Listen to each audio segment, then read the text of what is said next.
까닭 재난으로 고통을 당하는 그 아픔, 고통스러움, 거기에다가 이유를 몰라 하나님께 왜 나에게 이런 고통을 허용하십니까?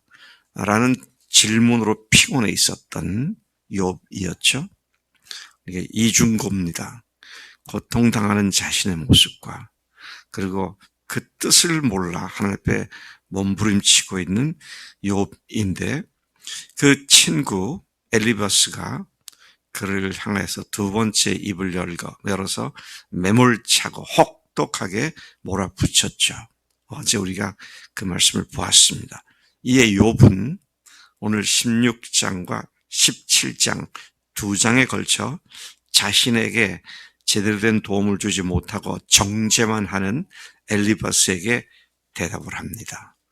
엘리바스의 말은 욥에게 위로가 된 것이 아니라 오히려 그의 상한 마음의 상처를 더 후집어 놓아 더 아프게 만든 결과가 되고 말았습니다.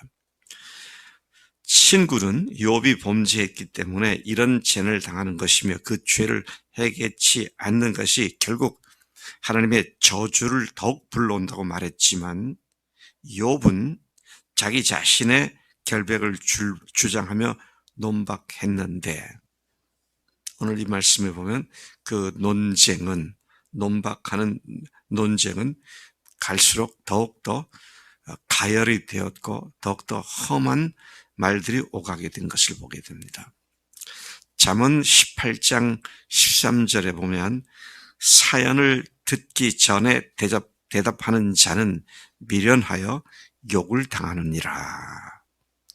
욥의 그 상황에 대해서 제대로 파악하지 못하고 이야기한 세 친구들, 그들은 하나님의 말씀을 가지고 난도질하고 사랑과 동정으로 사람들을 공감하지 못하는 대명사가 되어버렸습니다. 그러한 세 친구들에 대한 욥의 논쟁 역시 만만치가 않은 것이죠. 그래서 잠언 17장 14절을 보면은 다투는 시작은 방축에서 댐에서 물이 새는 것 같은 즉 싸움이 일어나기 전에 시비를 그칠 것이니라. 여러분 누구하고 얘기하다가요 논쟁으로 발전을 하게 되면 빨리 거기서 멈추세요. 논쟁이 가져오는 것은 쓴 마음과 분한 마음과 속상한 마음뿐 어떤 결론도 나지 않습니다. 그러니까 논쟁으로 시작된다. 물이 새기 시작하는구나. 그러면 빨리 거기서 멈추는 것이 지혜로운 일이다 하는 것입니다.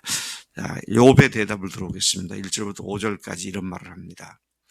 그따위 말은 내가 수없이 많이 들었다. 너 나 지금 그렇게 욕을 하는데 그런 말은 내가 수없이 들었다. 너희는 다 위로한답시고 재난만 더해준다. 나에게 고통만 더해주는 고통을 더해주는 위로자들이구나. 이제 말이 안 되는 얘기죠. 말이 안 되는 짓을 나한테 지금 하고 있다. 위로자가 고통을 덜어줘야지 고통을 더해준다. 그런 말을 합니다. 무엇 때문에 그런 헛된 말을 끝없이 되풀이하는가? 자기가 친구들의 입장이라면 욥 자신이 친구들의 입장이라면 충분히 자신도 그렇게 말할 수 있지만 결코 그렇게 하지 않고 너희들은 그렇게 말을 해줘. 나도 그럴 수 있지만 그렇게 말하지 않고 오히려 도움이 되는 말로 환난 당하는 자를 위로하고 슬픔을 덜어줄 것이다. 나는 그렇게 했을 거다. 이런 얘기를 하고 있습니다. 욥은 잠시 친구에게 답하던 것을 멈추고 6절부터 8절까지 하나님께 넋두리를 합니다. 여러분 우리가 무슨 생각을 하다가 또 생각을 멈추고 하나님 그런데요. 왜 나한테 이렇게 하셨어요? 주님 제가 어떻게 하면 좋아요? 이렇게 또 질문을 하는 것처럼 그 이야기를 하다가 하나님께 넋두리를 합니다. 6절부터 8절까지 공동 번역을 제가 인용해 보았는데 내가 아무리 말을 해보아도 이 괴로움이 멎지 않고 입을 다물어 보아도 이 아픔이 가시지 않습니다. 주님께서 나를 기진맥진하게 하시고 내 자식들까지 죽이셨습니다. 주님께서 나를 체포하시고 주님께서 내 적이 되셨습니다. 내가 가지고 있는 것이라고는 피골이 상접한 앙상한 모습뿐입니다. 이것이 바로 주님께서 나를 치신 증거이죠.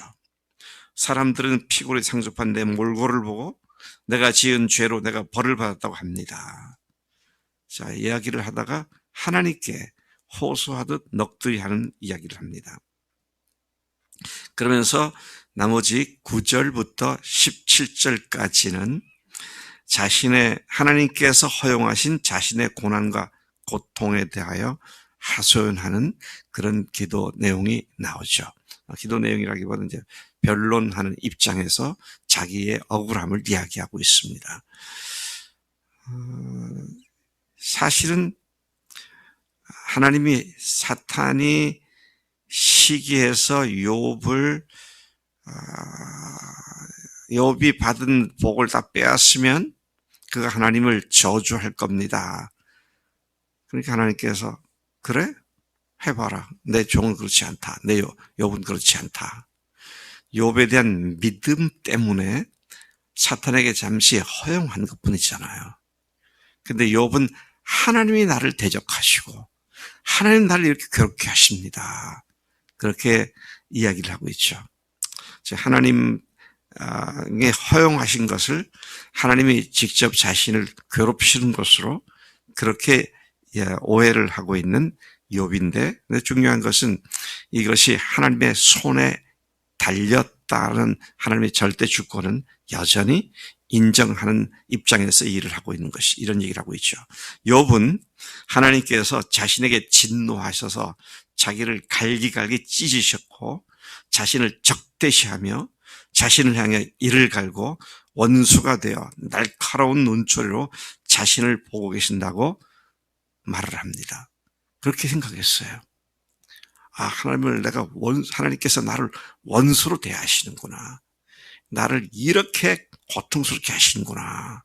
이제 그런 이야기를 하고 있는 것이죠.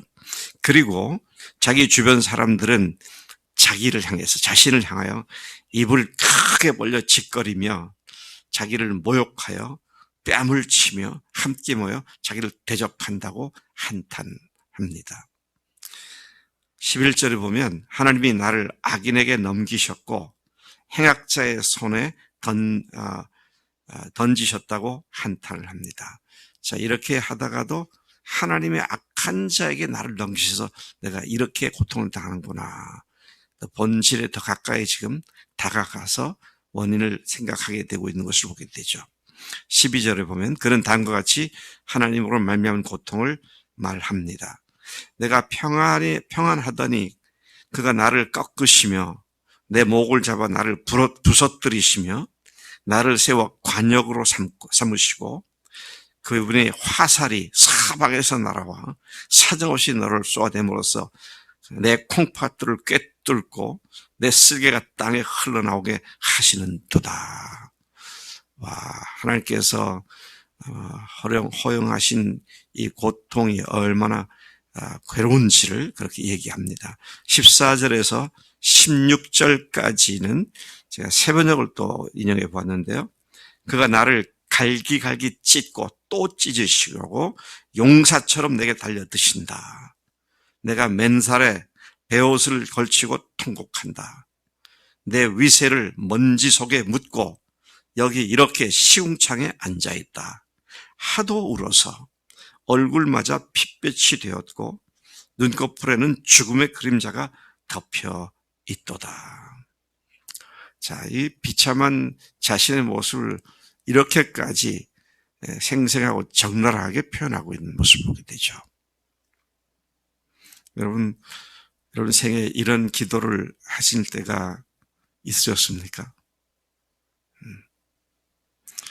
저는 이런 기도를 별로 못 해봤어요. 내가 무슨 죄를 졌다고 나를 이렇게 괴롭히십니까? 그런 기도를 못 해봤어요. 늘 마음속에 내가 잘못되거나 문제가 있으면 내가 이런 것 때문에 하나님께서 나를 징계하시는구나. 그런 생각이 늘 들더라고요. 근데 욥은 친구들이 너 그래서 그런 거야 라고 하는데 그가 끝까지 내가 내 마음을 책망할 어떤 죄도 찾지 못한다. 참 우리는 우리 잘못한 것 때문에 당하고도 그걸 모르는데, 그러나 아무리 생각해도 그것이 생각 안 나는데도 당하는 것 때문에 고통을 당하는, 자, 이런 모습들을 우리가 생각해 보게 되는 것이죠. 자, 그러면서 이제 17절 마지막 절이죠. 뭐라고 말합니까? 그러나 아무리 생각해 봐도 나 자신은 내 자신의 손으로 포악한 일을 한 적이 없으며 내 기도는 순수합니다. 라고 항변하듯이 말을 하고 있는 것입니다. 여러분, 우리가 두 가지 방면에서 항상 나를 살펴봐야 합니다. 하나는 무슨 잘못이 있는가. 또 하나는 하나님께서 나에게 이 일을 통해서 무엇을 하시기를 원하시는가. 하나님께로부터 연유했다 할지라도 하나님께서는 뜻이 있으시니까.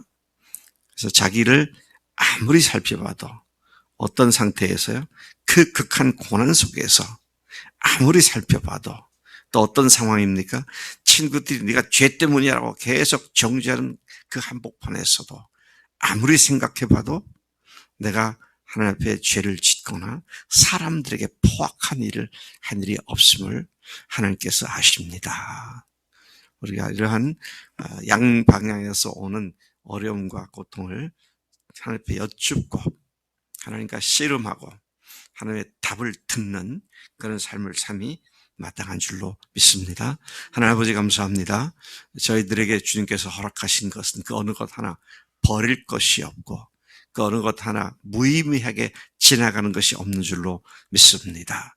하나님 우리가 겪고 있는 여러 가지 상황들을 그 원인이 어디로부터 왔는지, 내게 잘못이 없는지, 또 내게 잘못이 생각나지 않는다면 하나님의 뜻이 무엇일까? 늘 주님 앞에 골똘히 여쭙고 또 그 이유를 찾고 하나님의 응답받는 우리 매일의 삶이 되도록 인도해 주시는 줄로 믿습니다. 아무리 고난이 크다 하더라도 아버지의 뜻을 알면 아무것도 아닌 줄을 믿사오니 깨어있는 지혜로운 우리의 삶이 되도록 매일매일을 인도해 주시는 줄로 믿습니다. 감사하고 예수님의 이름으로 기도로 삼나이다. 아멘. 아멘.